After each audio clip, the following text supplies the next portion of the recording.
folks. Mark Hanna here, Hot Thunder, Hothead Thundermouth, coming to you uncensored, unscripted, and psychologically immune from social media control. I'm going to bring you a playthrough here of The Long Road, one of my favorite games, really. I need to play it more. It's actually quite equivalent to World at War 85. They don't have quite the same activation system.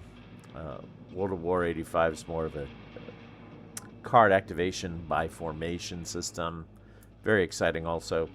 This one is more of an I go, you go type of activation, although there are some interleaved sequences of play, like during the fire, you alternate fire.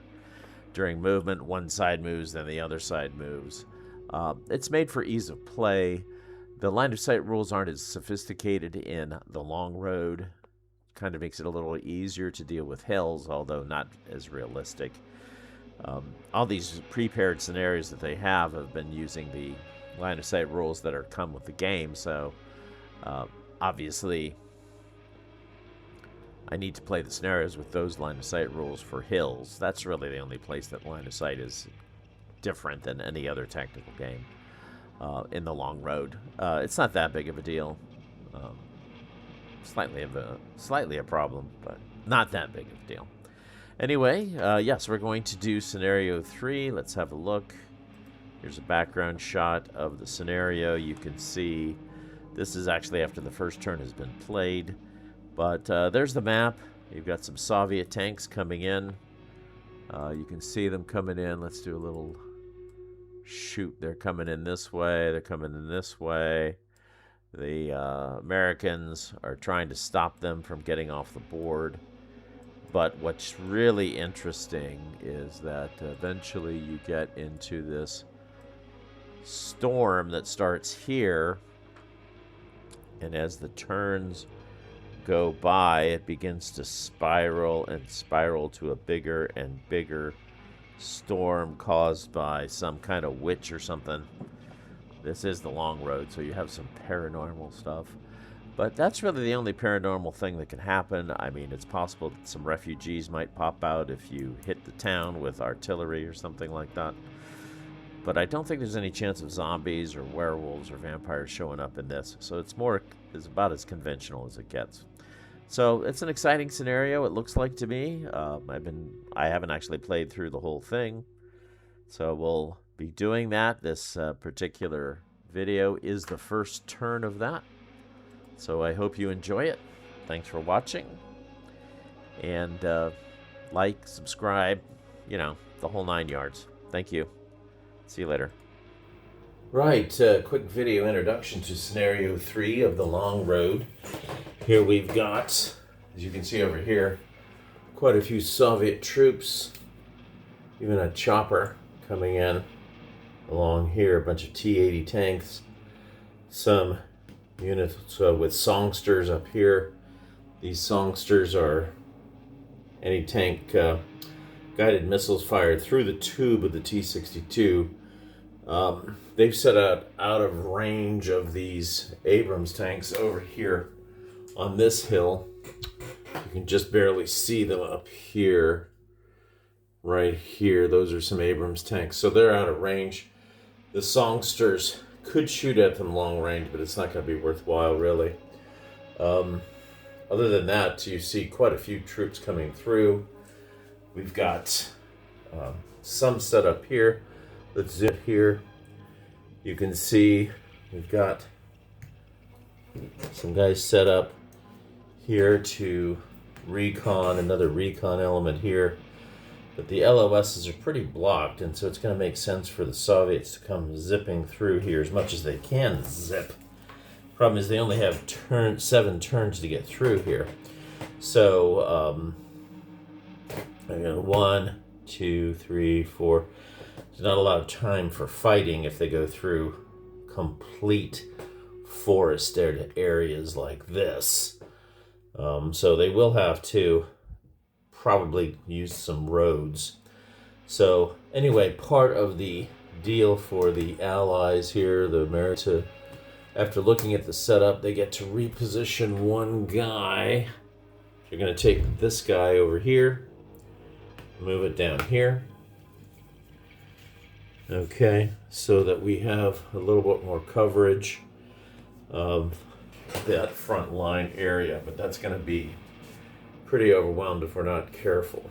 Okay, so that's the situation, but there's a bit of a spin here because there will be some paranormal activity. If you can see this B marker over here in the middle of this town, there it is. Okay, there is something going on there. So we're going to find out by reading this special paragraph. I've got some slippage on my thing here. So we'll just read this paragraph out loud and see what's going on.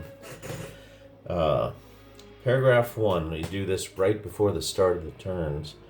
Although there are few clouds in the sky, a freakish electrical storm appears in the middle of the battlefield, almost as if created by an outside force.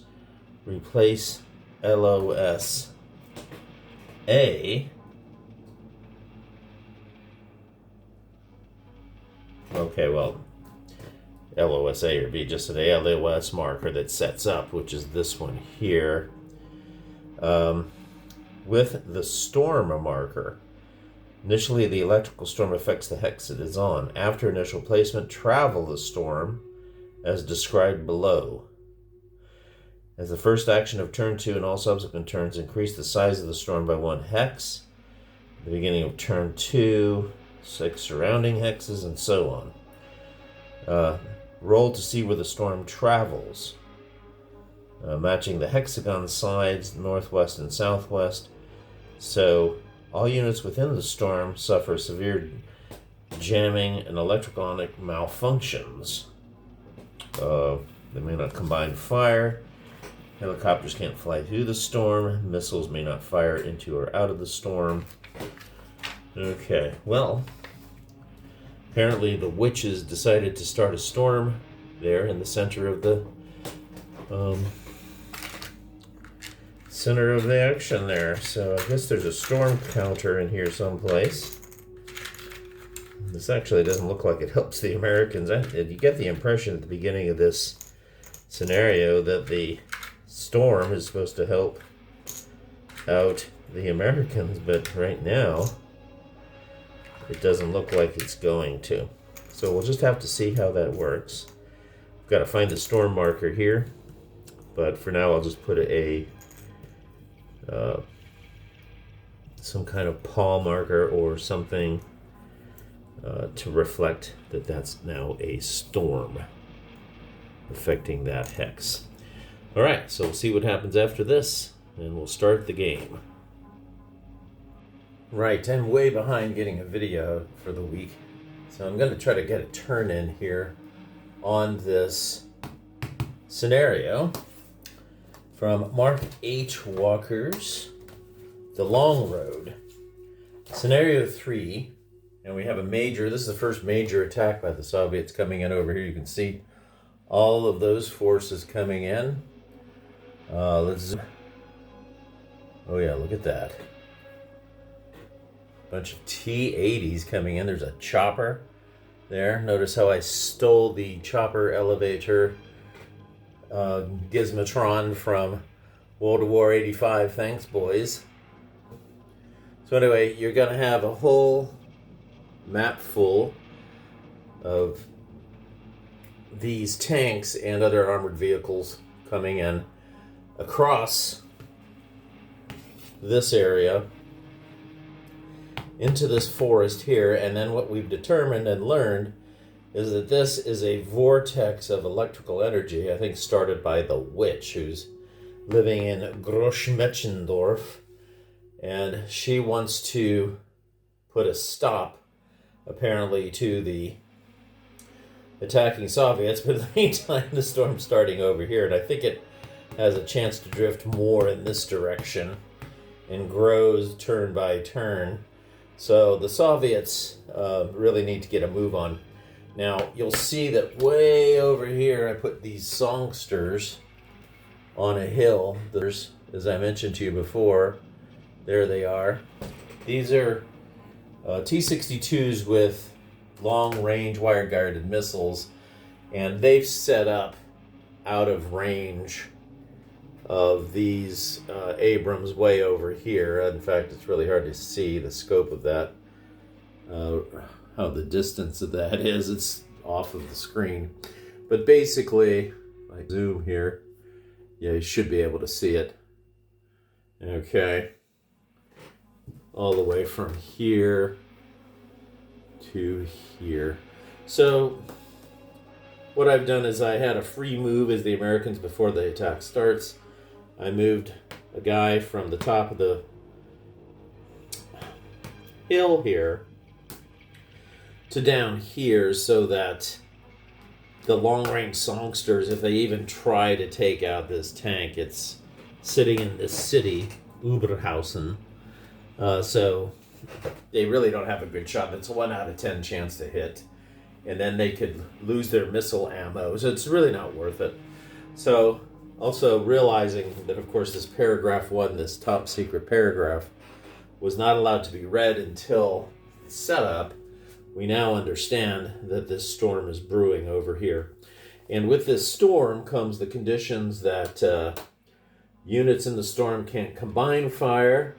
Helicopters can't fly in the storm. If they're caught, they're wiped out. Maximum range of all units is a short range with no bonus for short range.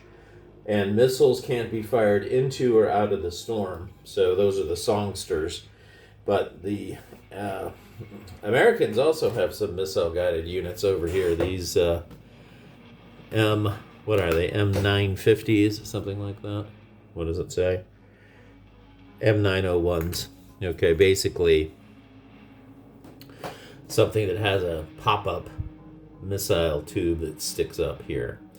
So those won't be able to fire in this vortex. Now this vortex grows at the beginning of each turn. So turn 1 hex range. Turn 2,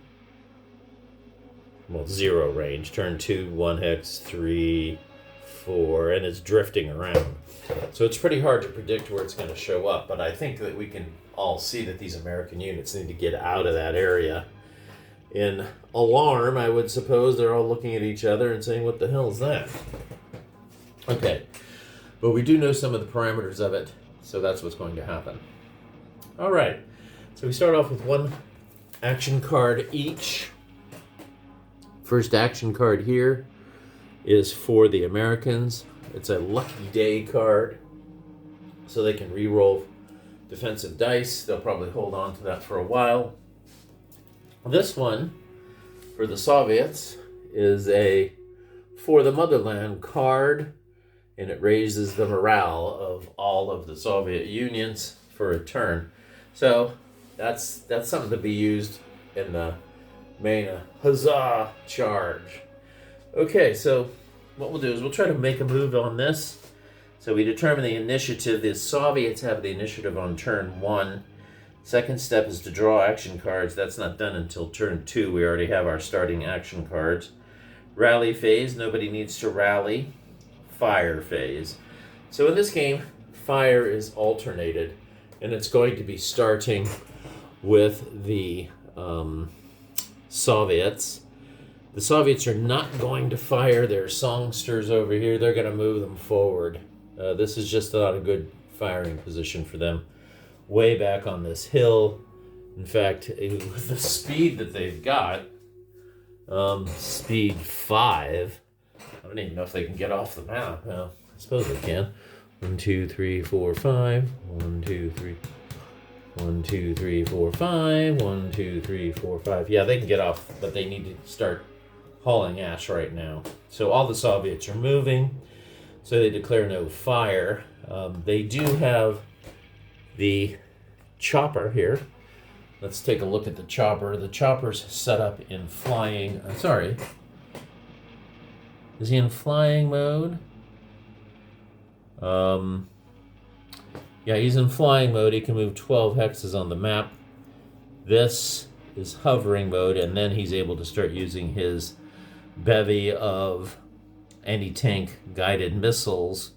Pretty good ones. Red range is maximum range.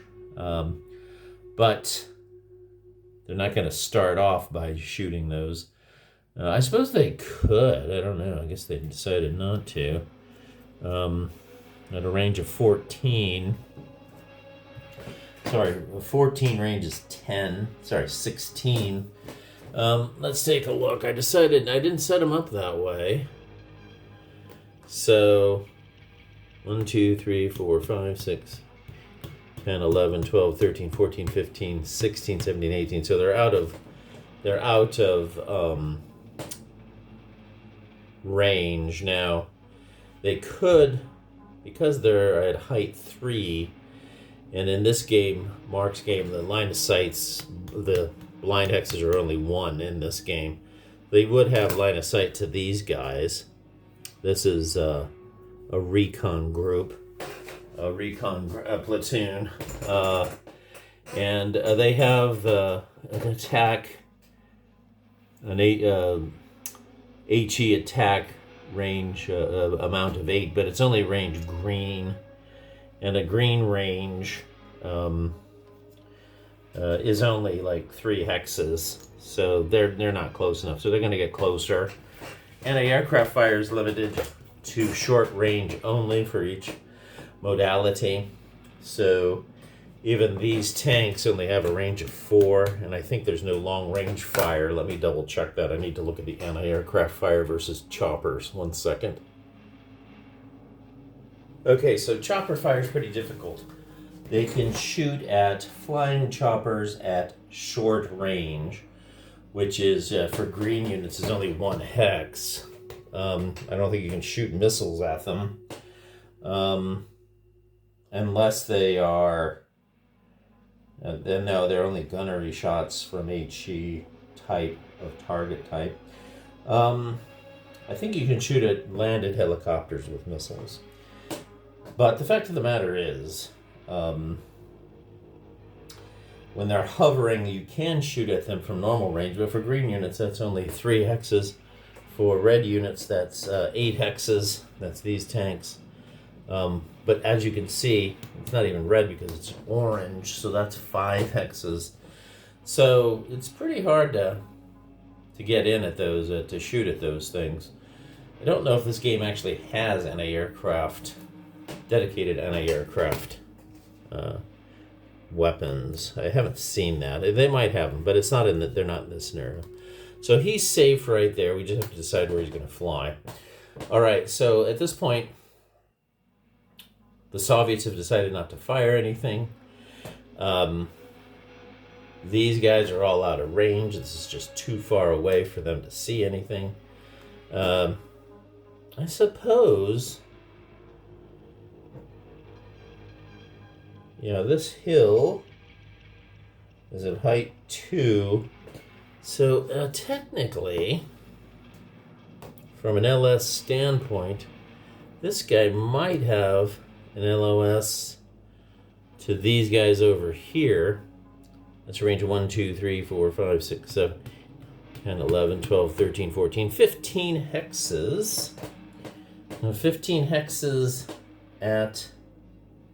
that's long range, so they could fire their red at them at long range, and that actually might be something they will fire. So let's take a look at that and calculate that. Okay, so looking at these LOS rules right now, having a look at them, basically you have to be able to see them. So if an attacker's on a hill, it normally not fired in enemy combat if its LOS crosses a crest line. Okay, unless you're adjacent to the crest line, which is what they are. Okay? If the attacker's on a hill, it may not fire at ground level enemy combat that is immediately behind a forest, city, or town hex. The target is considered behind the blocking hex if the LOS of the attacker crosses it before it reaches the attack. Okay? Nor if there's a hill.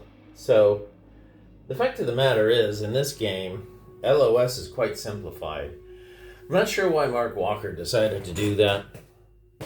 He basically makes these hills tremendously tall so they can see right. No matter how far away you are, there's only 1 blind hex.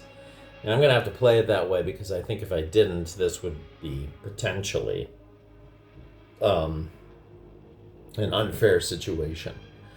So, because the scenario was designed with that kind of line of sight in mind. So if we go ahead and take these guys, and they fire 14 factors at long range. Let me calculate this. So they'll be taking a long range attack, but they only get one shift for that. So what we do is we take the attack strength of 14, subtract the defense strength of the T80, which is at 10. That's on the 4 column. It's in the woods, so we can take a shift for the range. So that gets it down to the 2 column. What I'm doing is looking at this. Okay, you can see all of these shifts on here. It's actually quite simple, but you do have to go through the razzmatazz of figuring it out. All right, so that's going to bring it down to a 2. And then are there any other shifts? Well, there is terrain. They are in forest, so they get fire combat 1 shift for that. That brings it down to the 0 column, which is not a very good column, but there's a chance of getting a hit. All right, so it's a 0 column shot. There any other modifiers? There's a chart here. Flanking fire, there's nobody flanking. There's no additional firer helping out. So that's it. It's on the 2 chart. We roll the die. And it is a 4. A 4 is rolled, and a 4 is a miss. No effect. So we have to mark this guy fired. Here we go. Now, unlike World War 85, there is no spotted or unspotted fire going on. That's already taken into consideration by the terrain modifier, I assume. Okay, so the spotting is really for artillery at this point in this game. Okay, so there's that shot. No shots by the Soviets, so now we move on to the movement phase. And in this one, it's kind of a strange one. The initiative person decides who's moving first, and then that side moves everything, and then after that, the other side moves. So in this case, it's an interesting situation because, the Soviets probably want to get up to here before these guys maybe get up into here to block them other further, or before these guys come on up. There's some guys down here, a pretty good stack of Abrams right here that need to come up, but actually we might want to see where they go first. So it might be okay to actually let the Americans go first and make them commit. However, if you do that, you might lose a chance of getting a good firing position. So rather than be cute about it, I'll just go ahead and move the Soviets first. Let's take care of that. Now, I should mention one thing about helicopters in this game is that what they can do, let's zoom in on the chopper. What they can do is they can change mode as part of their first action. The owning player may transition a chopper to any mode as the first action of the combatant's activation, whether activated to fire or to move, or move and fire. So what you can do is I could flip this over to hovering. Raka-daka-daka-daka-daka-daka-daka. Okay, and now it goes to hovering, and now it could shoot its missiles as a hovering unit. Okay, and at this point in time, which I did not decide to do, so it's too late to do this. We got to keep the game moving. One of the things that people can do, I've done this myself, of course, is to go back and forth with your moves. Oh, I forgot to do it this way. I'm going to redo it and do it that way. Well, of course, I can cover that up a little bit in a video, but I'm not planning to do that. But basically, this would allow this chopper to shoot at this Abrams here, but the range would be 1, 2, 3, 4, 6, 7, 8, 9, 10. Range of 10. This is still long range. So it's past medium range. So I'm not going to do that. I want to get closer. These Abrams are hard enough to take out. Better to get in short range. Now, short range it is 4, but then if I do that, then I get into the anti-aircraft range of the tank. So probably won't try to get quite that close because the anti-aircraft range is 5. So an optimal range for these choppers is going to be about 6 hexes away from the tank. Okay, so this should be interesting though, because if you want to do a move fire action with the chopper, you can do that. It's got the blue thing, so it could move half and then do Overwatch, which is probably what I'll do. I'll move it 6 and then do an Overwatch action, and I'll explain that here in a second. In fact, that'll be the first move that I make, so we can see what that looks like. Okay, so what we can do is we can move this chopper 6 hexes, 1, 2, 3, 4, 5, 6, let's say here, and then I can do an Overwatch attack. Now, as you can see, it's got a zoom in on this chopper again. Let's see if I can zoom in on it. There it is. There we go. So you can see it's got a green gunnery factor with a strength of 4. That's what it looks like to me. I'm gonna zoom in with my eyeballs. Yeah, 4. And it can shoot. It can also shoot H. 8 with that circled, that squared 1. I think that means it can shoot at light targets as well. So that 8 factors would be nice against maybe one of these wire-guided missiles that are back here. So anyway, now it's in Overwatch mode. 1, 2, 3, 4 hexes away. It's a little bit close, so I really want to be 6 hexes away. So maybe stop there. All right. 1, 2, 3, 6 hexes away from that. That's a pretty decent range. Now for green, you want to be within 3 hexes to have normal range attack versus the infantry. So I'm not really gunning that towards those guys. I really want to have it to be useful against the tanks. But the problem is it's only the first action that allows you to flip the chopper over. So I have to stay hovering at this moment.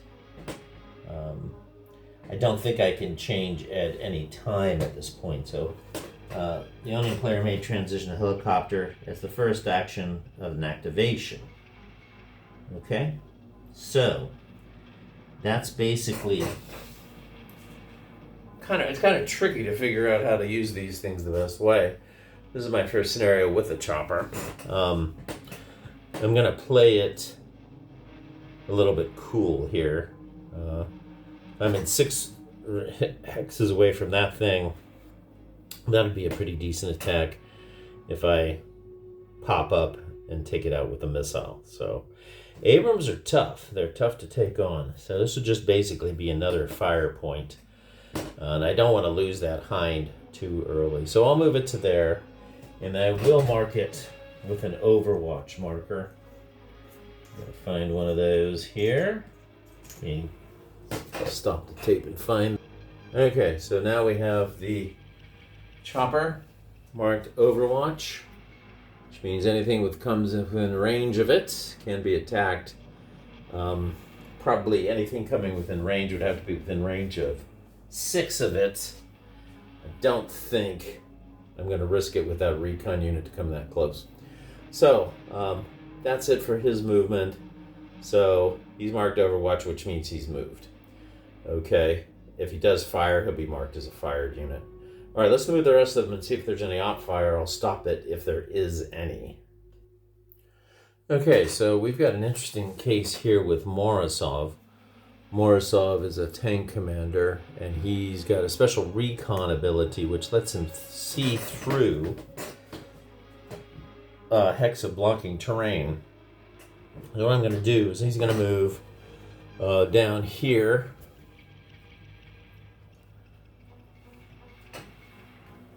One, two, three, four, giving him a line of sight to this through there, and split move and fire. He's already moved 4, so he really can't. He could move 3 and split move and fire there. And if he did do that, he could target that Abrams. There's going to be a shift. It's only going to be a base 2. It's going to be a shift down to a 2. And then from there, for moving and firing at the same time, I can't remember what the adjustment is for that. Let me just double check on that. Yeah, blue's a two column shift, so that's going to get him off of the chart. But what he can do is come to here, just 4 hexes away, and that's going to be for his orange fire-powered tank. That's going to be within normal range, so he can try to attack through there. He does get a +2, it looks like, on armor value and close assault values, and a +2 on his defense value here. So he's tough to deal with, and actually he can't be seen.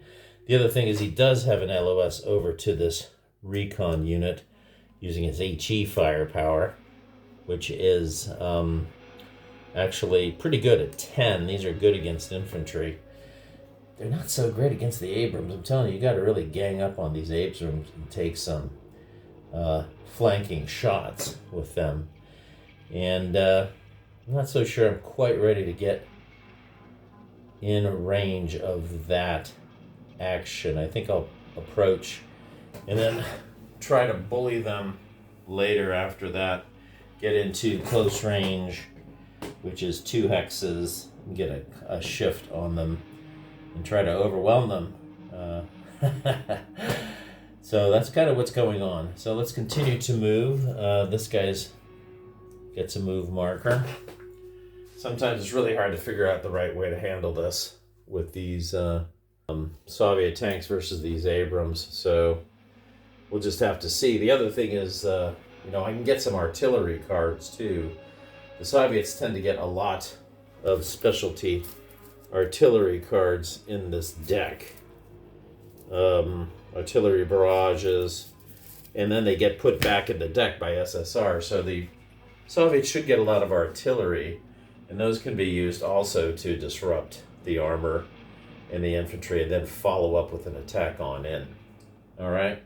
So Soviets are going to approach into the woods line and hold back a little bit, and we'll see what the Americans do after that. Here's an interesting situation over here.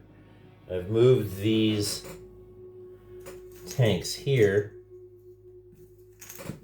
up to this position. This can be seen by those guys over here. However, you cannot fire wire-guided missiles over water in this game, so technically they're safe from being attacked. Now I can't do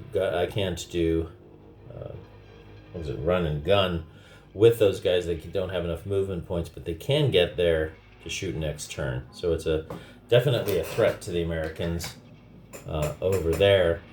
And I have to watch out because I do have some Abrams over in this town. But now these rolling hills here block the LOS, so these guys really can't see anything. And this guy's already fired. So one of the ways we can possibly annoy these guys is to move up right in their face.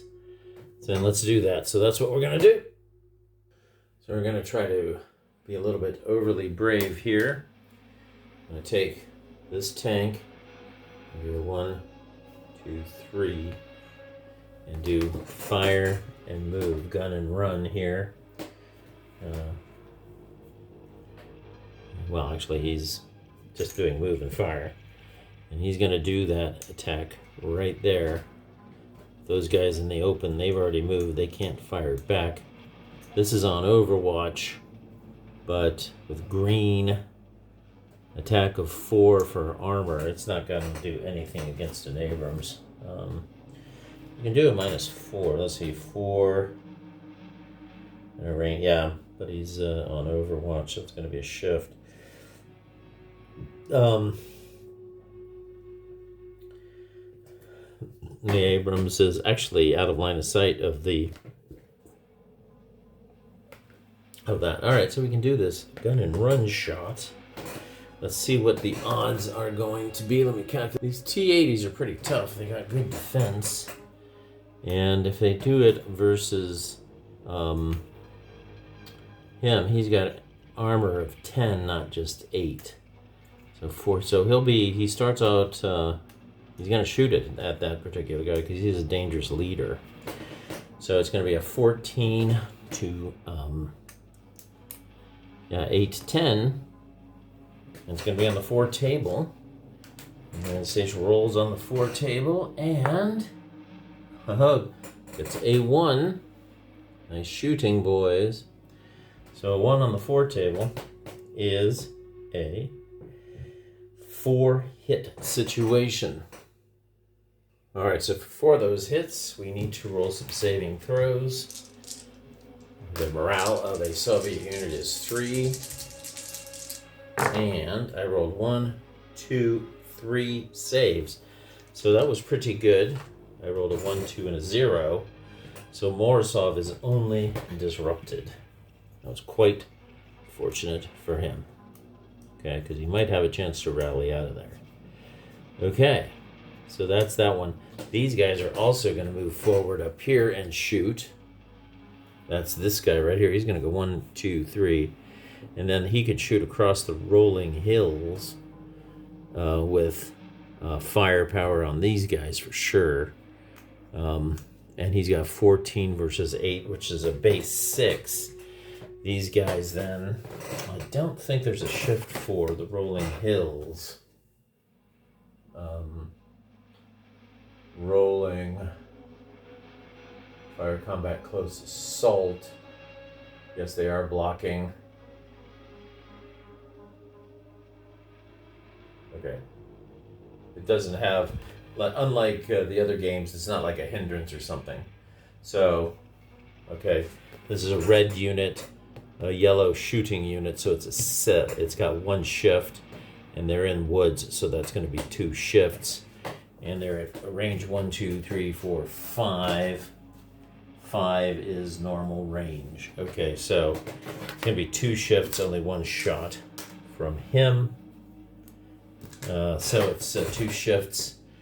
14 minus 8 is it? Yeah, it's a 14 minus an 8, which is a 6. So, and then the 2 shifts will bring it down to a 2. And the Americans roll a 6. 6 is a miss, so no effect on that attack. There. Okay, these guys are going to pull up. 1, 2, 3, 4. But they can't shoot because they spent more than their half their movement points. So they will just be marked moved.